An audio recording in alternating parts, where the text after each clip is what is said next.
Bapak-bapak dan ibu-ibu, salam sejahtera bagi kita semua. Dalam kesempatan yang berbahagia ini, saya Mangasa Simatupang Widya Iswara, ahli utama Pusdiklat Keuangan Umum, akan menjelaskan pentingnya pemahaman tentang tips pengelolaan keuangan keluarga bagi para calon purnabakti ketika akan menjalani masa pensiun. Kenapa penting? Data-data hasil survei menunjukkan banyak sekali para pensiunan hidup stres dikarenakan masalah keuangan seperti data yang ditunjukkan dalam slide berikut ini. Data survei menunjukkan 6 dari 10 pensiunan tidak dapat mencukupi dirinya.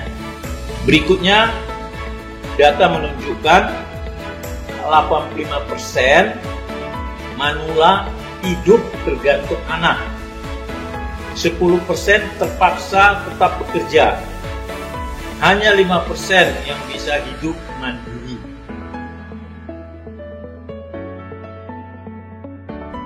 Dalam kompleksitas kehidupan saat ini, mampukah anak-anak kita menanggung hidup kita? Perlu menjadi perhatian Bapak, Ibu calon purnabakti. Oleh karenanya, sebelum memasuki masa pensiun, para calon purnabakti wajib memahami tips mengelola keuangan keluarga pada masa pensiun. Adapun tips mengelola keuangan keluarga para pensiunan, yang pertama yang harus dilakukan adalah hitung total uang pensiun dan pendapatan lainnya yang real. Saya tekankan yang real diterima setiap bulannya. Kemudian hitung seluruh pengeluaran bulanan dan tentukan prioritas pengeluaran. Prioritas pengeluaran dari seluruh pengeluaran tersebut maksimum antara 70% sampai 80% dari pendapatan bulanan.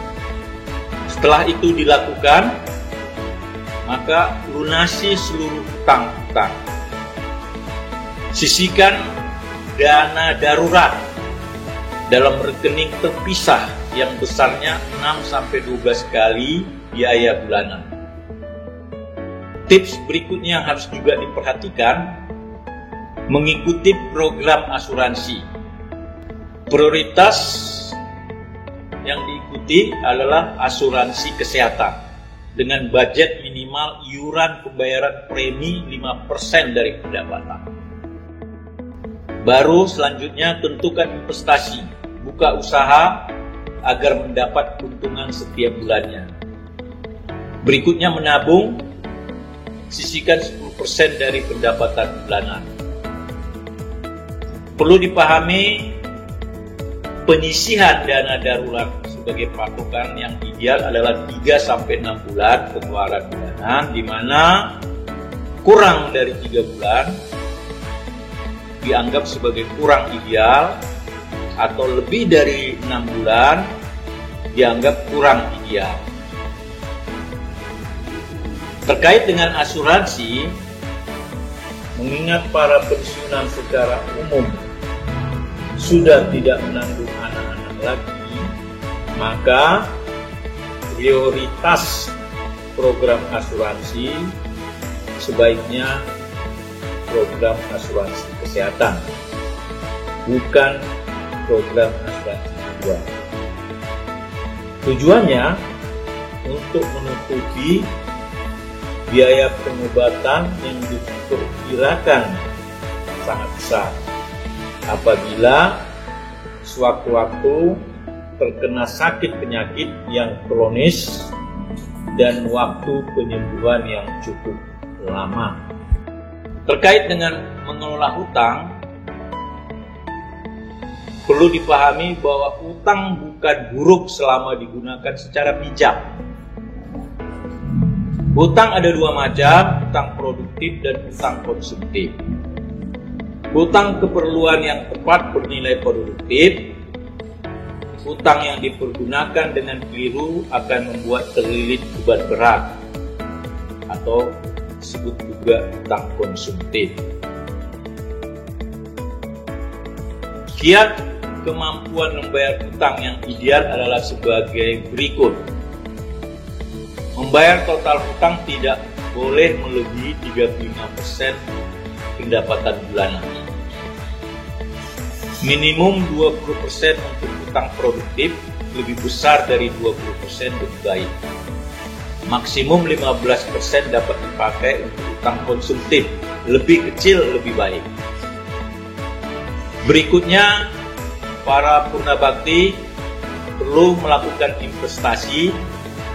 Investasi dianggap membangun pohon uang. Investasi bisa dilakukan di sektor finansial seperti saham reksadana atau juga bisa berbentuk emas.